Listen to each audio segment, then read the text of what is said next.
Perfect. Right at the right time to start that video off properly. All right. It looks like we're here. It looks like we're ready. We're going to skip ahead to about the 2-minute mark. If you're here for the podcast, if you're here on the replay, make sure to drop me a comment. Let me know that you're here. Let me know that you're watching. And as we go through it, let me know what you're taking away. That's the big idea that we're looking for in this show is we are looking for athletes. We are looking to impact the lives and careers of athletes as they move further into their career. Brandon, what's going on? I appreciate you being here, man. And so, yeah, we're going to skip ahead about 1 minute if you're here on the replay. If you are here live, though, I appreciate you taking the time to tune in. Give it about a minute, and we're going to get into the podcast. But in the meantime, just so you are all aware, those of you who haven't been here before, we are looking for athletes on this show. We are looking to impact the lives and careers of athletes around the world. And we are looking to talk to them on these live streams. Today, we're going to be talking about the things you do not need to look for in a strength coach. Because we talk a lot about what you do want to see. We talk a lot about what you are looking for when you're hiring a coach. So I wanted to get into the other side of that, the things that people often think you should have in a coach that really aren't that important. And I'll go into a few different ideas and I'll go into why as well. But giving it a quick 30 seconds or so before we get into the show, I want to thank everybody who's already here live. We've got a few people joining us. And I wanted to, you know what? Let's get into it. So we're going to get into the show. We're going to be talking about 3 things you do not need in a strength coach. And we're going to start in 3, 2, 1. Welcome, everybody, to another episode of the Elite Development Podcast, the show designed to help athletes gain an edge on their opponents and build their dream careers in sport. I'm your host, Kenny Dusseault, and today we are going to be talking about 3 things you should not be looking for when you're hiring a strength and conditioning coach.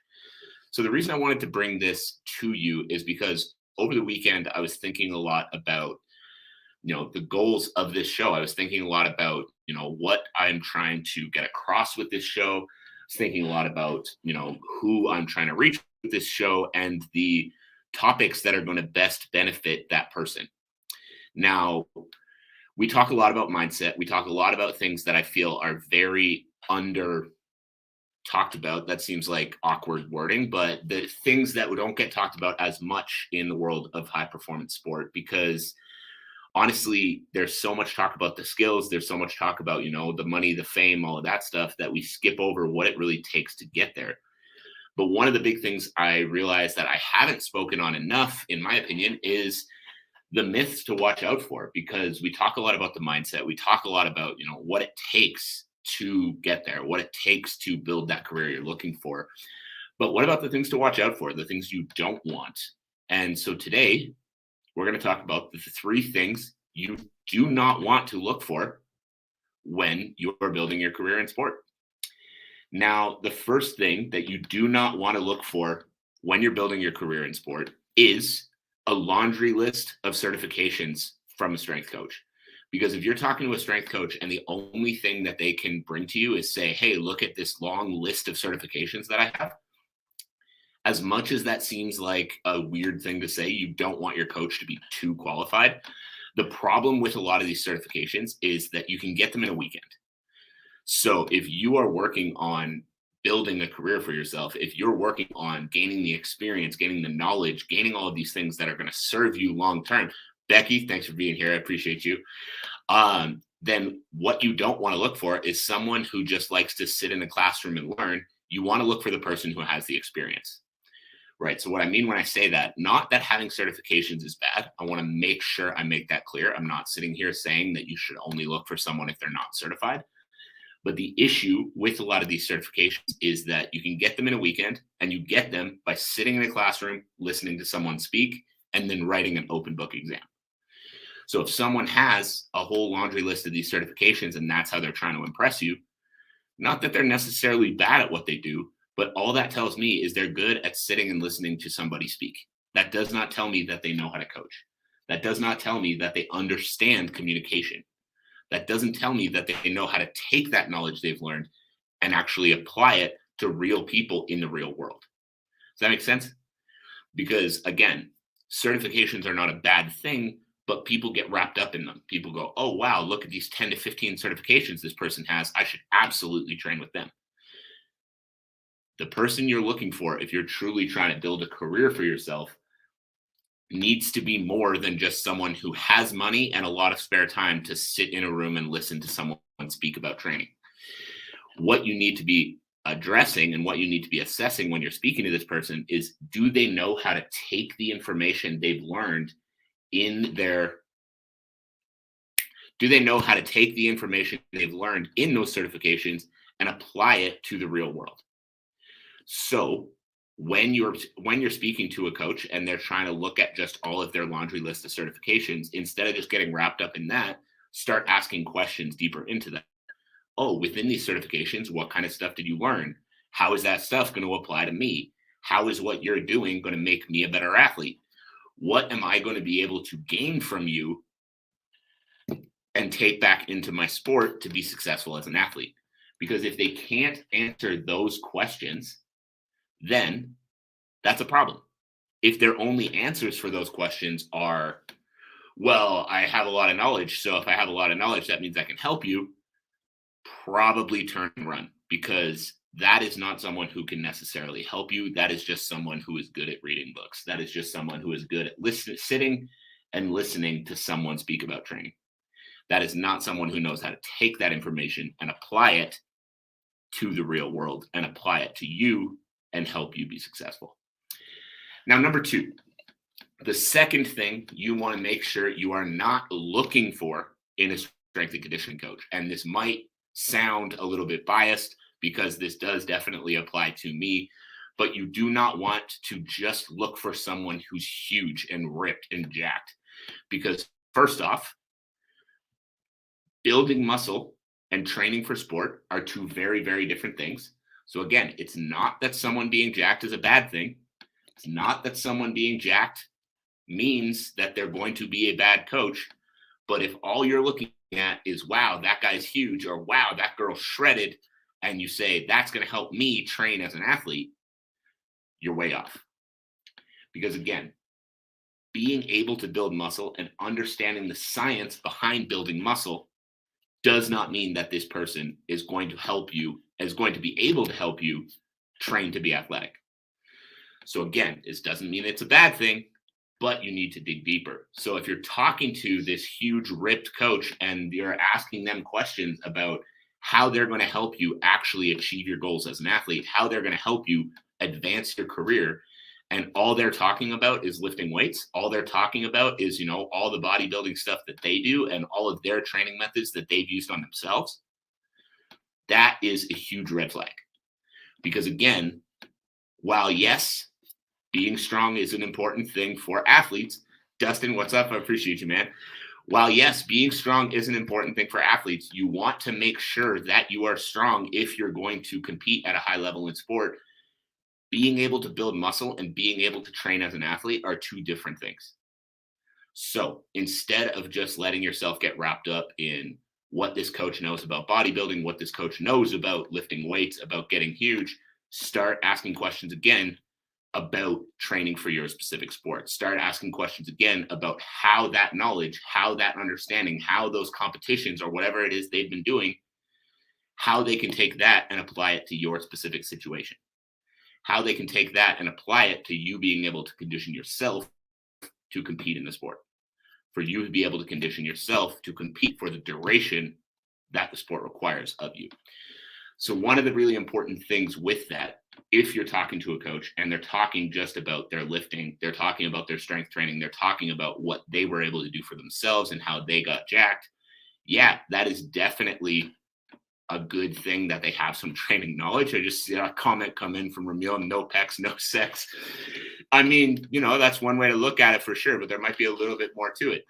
But if you're talking to a coach and they're talking about their bodybuilding, they're talking about all that stuff that they did just to get huge, yeah, that's fine that they have some training knowledge, but start asking them questions about your specific situation, about your specific needs. Because as an athlete, again, although obviously pecs are very important, Ramil, although pecs are very important, you need to be able to move. You need to be able to change directions quickly. You need to be able to go hard, as an example, because I'm thinking of Ramil now. As an example, you need to be able to go hard for 3 5-minute rounds as an MMA fighter. And just bodybuilding, just building muscle is not going to help you necessarily do that. Now, the third thing that I want you to be very conscious of when you're looking for strength coaches that you do not need someone who is a successful athlete in your sport. Because again, the job of a strength and conditioning coach is not to build that specific athlete. So as an example for myself, I do a lot of work with MMA fighters. I do a lot of work with boxers, Muay Thai fighters, a lot of combat sports. I have never fought a day in my life. And a lot of people are surprised when they hear that. But the reason that I can work with that population without having actually done that sport myself is because, first of all, I am not teaching them how to throw punches and kicks. I am not teaching them how to perform in their sport. I am building the biomechanics of the body. I am building the functionality of the body in order to help them perform at a higher level. Because if I can build them up stronger, if I can build them up faster, if I can help them be better conditioned for the demands of the sport, now their MMA coaches, boxing coaches, Muay Thai coaches, whoever else it is, have a better athlete that they can now turn into a better fighter. So you do not need somebody who has been a successful athlete in that sport. You need someone who understands the human body, understands the energy systems, understands how to properly build athletes who then can be turned into higher level athletes specific to any given sport. So I hope that all makes sense. We're just going to go through a quick recap and then we're going to wrap up for today. But number one thing that you do not need to look for when you are looking for a strength and conditioning coach is a laundry list of certifications. Coaches love to flash, hey, look at all these classes and look at all these letters that I have behind my name and look at all these pieces of paper I've got saying that I'm smart. But again, being smart and being able to apply that intelligence into the real world, into working with athletes, are two very different things. So being smart is great, but if you have no ability to apply that, if you don't know how to take that knowledge you've gained and apply it to real world situations, apply it to real world people, and apply it to the individuals that are in front of you and help them, then that intelligence is not useful. Now, the second thing that you do not need to look for when you are looking for a strength and conditioning coach is someone who is jacked. Because again, being able to put on muscle and being able to train someone specific to the demands of a sport are two very different things. It's all well and good if they've got some training knowledge.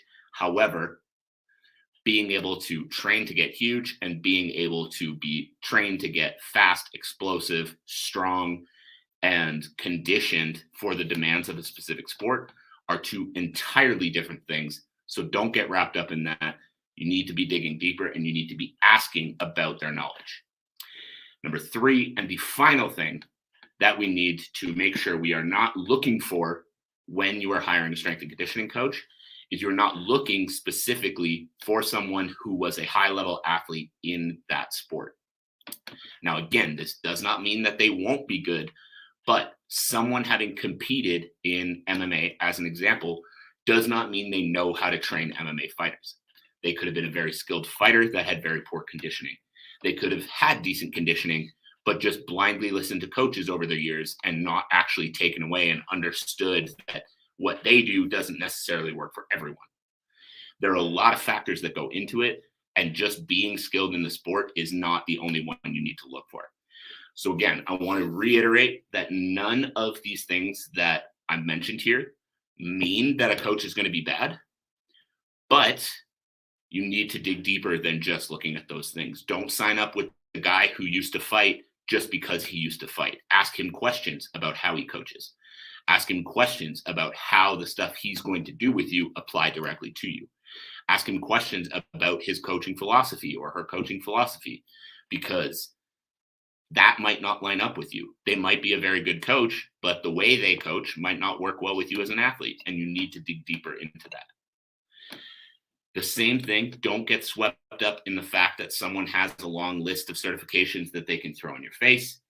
understand that that is one area of expertise, which is great. But if they're not able to actually take it and apply it to you, that is not going to be useful to you.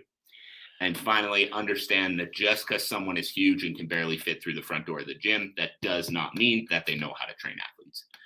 So I hope this was useful. I hope you were able to take a little something away. And that is it. That is all for the podcast today. It's a nice quick one, but I hope you guys are able to learn something. If you were, I would very much appreciate you leaving a review for the show, leaving a rating for the show on your favorite platforms, and also sending me a message. All the ways to do that are going to be in the show notes below so that you can get in touch with me. Let me know what you're taking away. Finally, go check out the podcast on any of the major platforms, Apple, Spotify, or you can check it out at the website, which is also going to be linked in the show notes below. So for all of you who are here right now, I appreciate you taking the time to come on and join me today. And for everybody tuning on the replay, I appreciate you as well. And I look forward to talking to you all again very soon. All right.